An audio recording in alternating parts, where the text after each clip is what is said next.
What is going on, everybody? Logan here for a new video, and today we're back over here at Ken's garage looking at the Shelby GT350. It is a little bit different than the last time we saw it. It is now Whipple supercharged, making 830 horsepower to the wheels, which after drivetrain losses, that's about 1,000 flywheel horsepower. But I'm gonna let Ken talk about all the mods that go into having a 1,000 horsepower Mustang. What's going on, guys? My name is Ken, aka American Dad. And I have my own YouTube channel. However, I haven't had the time really to invest in the videography and some of the other things that I need to do to help cover some of the upgrades that we've made on the GT350. So I appreciate Logan here, Bubba Blue, helping me out. Let's talk about some of the upgrades that we've done to the car in order to get this Shelby GT350 from the stock 450 wheel horsepower to now 830, almost 850 wheel horsepower. So the first thing we did was we installed the Gen 5 3.0 liter Whipple Supercharger. Dramatic improvement in overall performance. It took the 450 wheel horsepower up to 727 wheel horsepower on the dyno. Really impressive. Why Ford didn't install the supercharger on the GT350 to begin with, I have no idea. The car really came alive after we installed the supercharger. So much more responsive. Really the type of horsepower that you probably would expect for something with the Shelby badging, something with the Shelby Snake type performance. And so huge improvement. When we did the supercharger, we also did a resonator delete on the exhaust, so it sounds a lot beefier. Logan obviously has a video that shows that. So much improved sound, much improved performance. One of the things that I was disappointed with, though, was with that much horsepower, you need a tire that will be able to take that much horsepower to be able to grip the road and actually get that horsepower down to the ground. And so what I did was I actually upgraded both the tires and the wheels. And so now what I have are Project 6GR 7s. This is the GT350R spec, so they're staggered from the front to the back. The front is 10.5 inches wide and the back is 11.5 inches on the wheels. Another recommendation I would make if you do supercharge or upgrade to twin turbos or anything on your vehicles, that you're going to start increasing the strain and wear and just the environment that your engine's operating on. And so when you do upgrade to a supercharger, I would highly recommend changing your oil. And what we put in our GT350 after we supercharged it was Valvoline's VR1 racing oil. And so this oil is meant, because of the viscosity and makeup and chemistry behind it, is made to take the much harsher operating environments associated with a high performance car. And so what you'll see is a lot of high performance vehicles actually utilize this Valvoline VR1 racing oil. So definitely something I would recommend, and part of the reason why we have this setup out here. Now beyond that, the first thing that went on the car after we installed the supercharger was the clutch. And so my brother was actually test driving it, and it started, he thought he was in first gear, he was in third gear, dropped the clutch, and it just, with all that horsepower, it just ground the clutch to nothing. And so what we did was we had to upgrade the clutch. I knew that eventually, maybe after a year or two, with all the horsepower that we had on the car, we were gonna have to upgrade the clutch. And so what we did was we installed a McLeod RXT 1200 clutch. So this clutch is a phenomenal clutch, a lot sturdier and beefier than the stock clutch. The McLeod RXT 1200 clutch, it'll take 1200 horsepower to the wheels. And so a much beefier, better high performance racing style type clutch, a lot more responsive type clutch. And so we had a little bit of break-in issues, but overall very happy with the clutch. And once again, this clutch is made to withstand the amount of horsepower that you're putting on it when you start to supercharge or upgrade your GT350 or whatever car to a high performance type setup. Now, after the clutch, The other thing that was a goal of mine was I wanted to get to over 800 horsepower.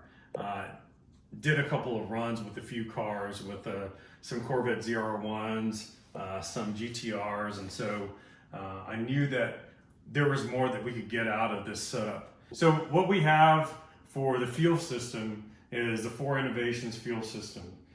It comes with dual fuel pumps. It is a much more responsive, much more volume generating fuel system than what we had before, and it actually allows us to run on E85. And so the numbers that we're talking about with the horsepower are with us running on E85. E85 is obviously it's taking in more fuel. It actually has a cooling effect on the engine, and so the car actually runs a little cooler than it did before we put in the fuel system. With the tune that we got from Palm Beach Dyno, installed by BC Raceworks, that's where we're getting the 830, 850 wheel horsepower. Now, some of the concerns that I do have with the car, I mentioned, using Valvoline VR1 racing oil, but what I will tell you is that the harmonics on the GT350 engine, this thing vibrates like crazy. One of the first things that I would make sure that you do every time you take the car out on a drive is to check to make sure that the oil filter hasn't backed up. That happened to us twice already, where the oil filter actually, because of the harmonics of the car, the vibrations, it actually backed up. And so we installed a brand new oil filter that actually, I don't know if it has Loctite or what it has on it, but it stayed. We haven't had issues with it backing up. Something else, we talk about vibrations. I actually installed a brand new QA1 carbon fiber drive shaft. If you know what the stock drive shaft is, it's basically a 2-piece drive shaft, and so you have a little bit of loping, if you will. And one of the things I have noticed is that there's less vibration. It feels a lot easier in shifting from one point to the next as far as translating that power and getting the power right away.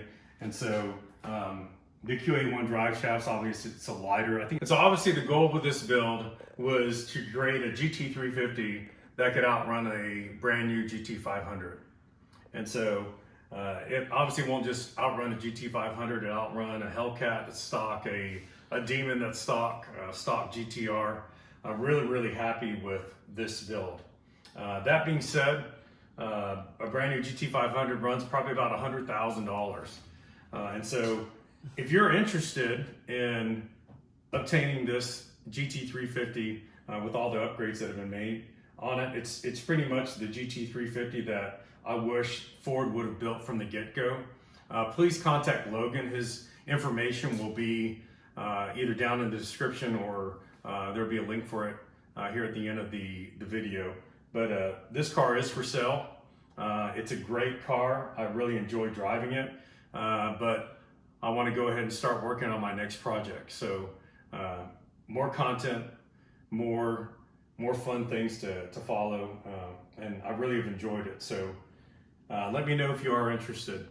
But I appreciate Logan taking the time to do this video. I'm looking forward to seeing you guys out there at different car shows and showing off this on a few runs on the road. And so if you are interested, let us know.